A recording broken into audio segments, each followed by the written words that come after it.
I think we definitely progressed. I would say we definitely feel more comfortable as a unit. I think some of that's to where we're having consistent starters. I mean, it's the same starting five from week one till now. I think that's helped a lot. I think we've definitely improved in our pass protection, for sure, picking up stunts and twists. Florida State traveling down there, another road game. Your guys' last conference road game. How's it feel? Has it kind of gone pretty fast for you? Yeah, it really has. As Coach Swinney always says, we kind of break the season down in four different quarters, and we're heading into the third quarter of our season already. It really feels like we just started.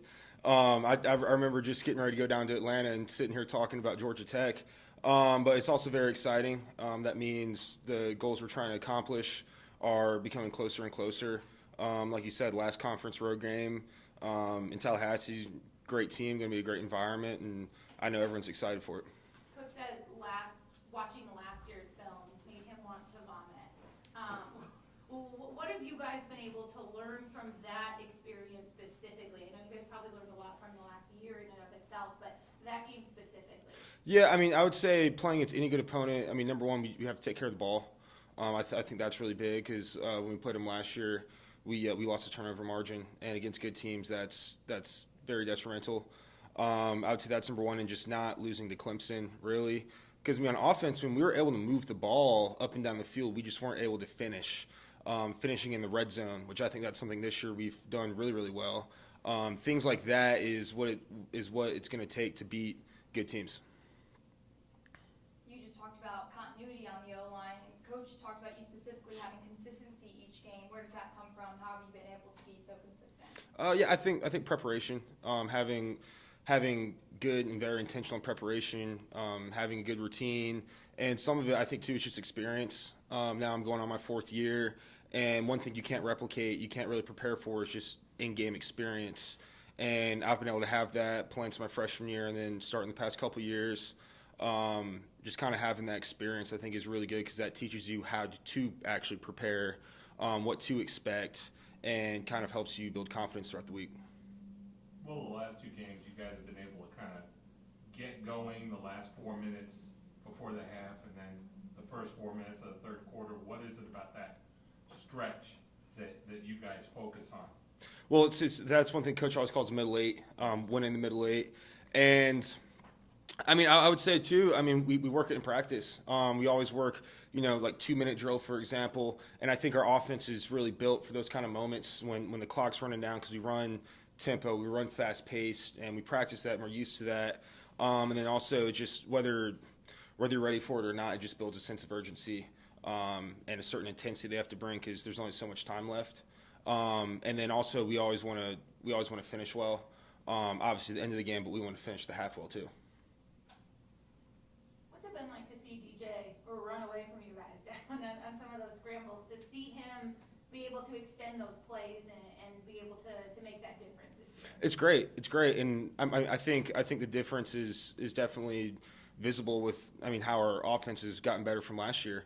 And that's something that I know he's worked hard. He's worked hard on getting his body right and stuff like that. And I'm happy for him. I love being an offensive lineman and seeing him 20 yards ahead of me. And that goes for any ball carrier. But I mean, and it's good because it brings versatility to our offense for sure. Knowing that there's a guy that can actually run the ball and throw it at the same time and do both well. How do you really see that difference or that impact of it when you're on that line and you're watching this defense have to try and adjust and predict where you guys are going when you have that third threat? Yeah, obviously in the run game that's big because now they have to account for him. It's not like every single time, even though he might be reading the ends that, hey, this guy could actually pull it and actually go for it. And then in the passing game, it helps us too with pass protection. Now the D-line knows and the defense in general that they have to have, rush lane integrity, and they can't just go all over the place, which I think kind of makes certain, I guess, blitzes and pass rushes that have to be more refined and kind of brought down a little bit and can't be too exotic because if you give this guy space in the middle, he can go for it. It definitely helps our draws and screens because they have to respect the fact that he can run the ball. Well, last year, Jermaine Johnson was a handful for all you guys. Does Florida State have a similar guys, similar talent on the defensive line this year? Yeah, I think so. I mean, a lot of those same guys are coming back. I mean, and that's one guy that's not coming back. But I mean, I think interior wise, they're bringing back pretty sure everybody. I know they have some injury stuff going on, but I mean, we expect for everyone to be back and healthy for when we go down to Tallahassee. And on the ends, even though Jermaine Johnson's gone, I know they have that one end that transferred in. That's really good. I'm seeing him on film. So I mean, and they've always been a solid bunch up front in the D line, and that's been since I've been here and well before. So it'll be some good matchups. Well, coming out of last season, there were so many questions about how the offensive line would project to this year that, lots of fans and media were saying, the coach needs to dip into the transfer portal or something like that. Did you guys feel like you had extra stuff to prove coming into this year? Definitely. I mean, I feel like when it comes to the transfer portal, I mean, I think that was kind of a little bit of a reality check for some guys too. Kind of realizing that, hey, this is serious. We need to pick it up a little bit. But at the same time, we always believed in ourselves and each other. And I know Coach Austin always believed in us as well. And a lot of it was just guys having to grow up and show some maturity within the summer and through spring ball, which I think guys did. I think a lot of guys stepped up, showed their maturity, showed their improvement. But I mean, it's on us every week, really. Whether that is Florida State or Furman or Louisiana Tech or the national championship, I mean, I feel like we go into each week really believing that this game's on us to win or to lose, and we just have to prepare accordingly. Just going back and watching last year's film against Florida State, where do you feel like the offensive line has made the most strides just since then? I think communication has gotten a lot better, kind of going with the continuity of it all, and also. I mean, I think for the most part, we're healthy. I mean, we're all healthy. I mean, that game was rough. We had guys get banged. I mean, I got banged up pretty bad, and like or not, that's gonna hurt performance a little bit. I think that, and then I think just like I said, everyone's kind of maturing and growing up a little bit. I think we're a little bit better on point of attack, moving guys than we were last year. We have the same running backs, and as they've gotten older, they've gotten better. And then also as we've kind of said before, DJ progressing and showing that he can be a big threat in the run game really helps us out too with versatility. Dabo talked a lot about how this team has been hunted. Everybody circles Clemson on the calendar. How at all has this group benefited from the heightened pressure day in or week in, week out? Yeah, well, I mean, pressure is a privilege, right?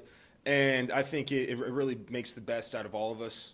Because like you said, like it or not, everyone's coming for us, and that's something that we have to embrace. And I think if you're truly a competitor and you're someone that, wants to be the best, then you have to embrace it each week. Because if we want to, end our season where we want to be, which is being on top, winning the national championship, then we have to face the best and we have to be able to defeat that. So I think if anything, each week it prepares us for our goals that we have in mind, what we want to accomplish, and for the road ahead. Well, you said this is your fourth year here, right?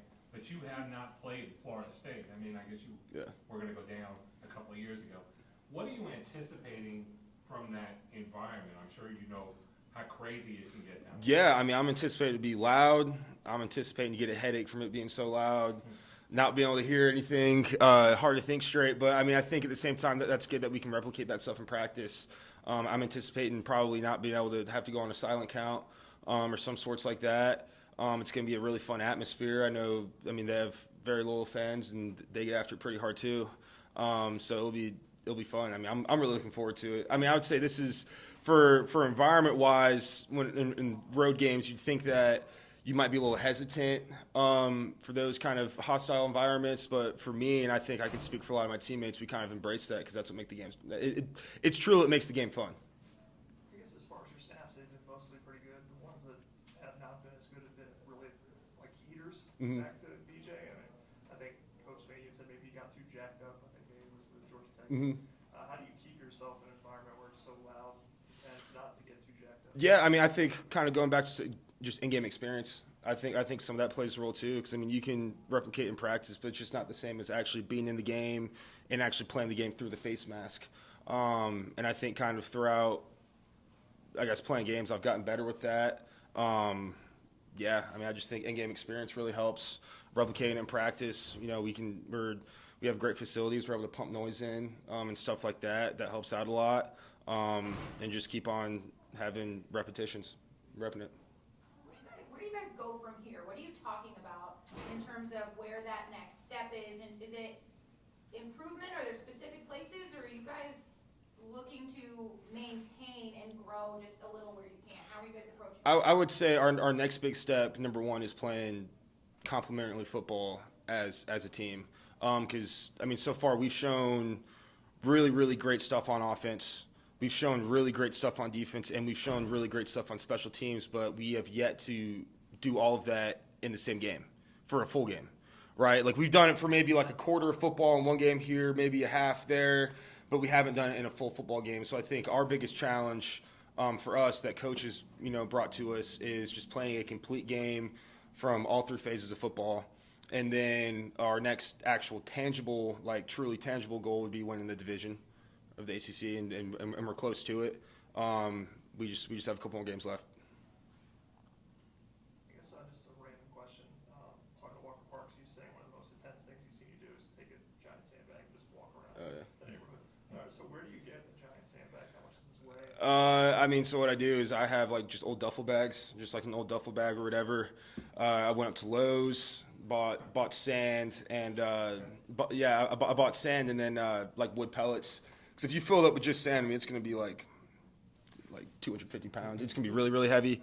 And you can build them different sizes. Like I have a couple different size ones, sand and wood pellets. How much it weighs exactly, I'm not sure. Probably maybe the bigger one probably maybe around like 150 pounds. And then the smaller one maybe around like 30 pounds. The smaller one's just a little backpack.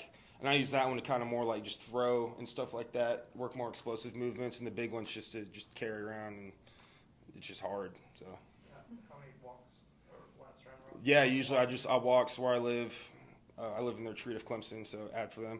And then I walk all the way down to where the guest parking is and back and stuff like that. And you can just hold it in different ways. So some ways it's harder to hold than others. Like you can put it on your shoulder. It's not as hard as if you're like carrying it in front of you or at like a weird position or something.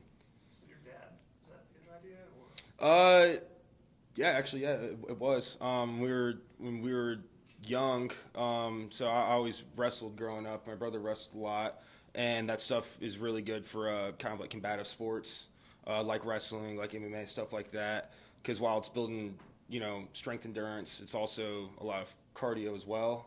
And my dad was in the Army for a while, and he used to use like medicine balls and sandbags and stuff for his kind of training. And I always grew up just working out at the house in the garage all the way up until I got here. And we just always had a sandbag. Well, this is a little late, kind of, but you're from Tampa, your friends and family, were anybody affected by a hurricane? No, fortunately not. So my family now, they actually live in Savannah, Savannah, Georgia. But for like the friends and stuff that are down there, no one was severely affected. Obviously the storm hit there, but I don't think the storm surge really was too bad compared to like down in Fort Myers. Any questions for Putt from Zoom? Anybody else in the room? All right, thanks, Will.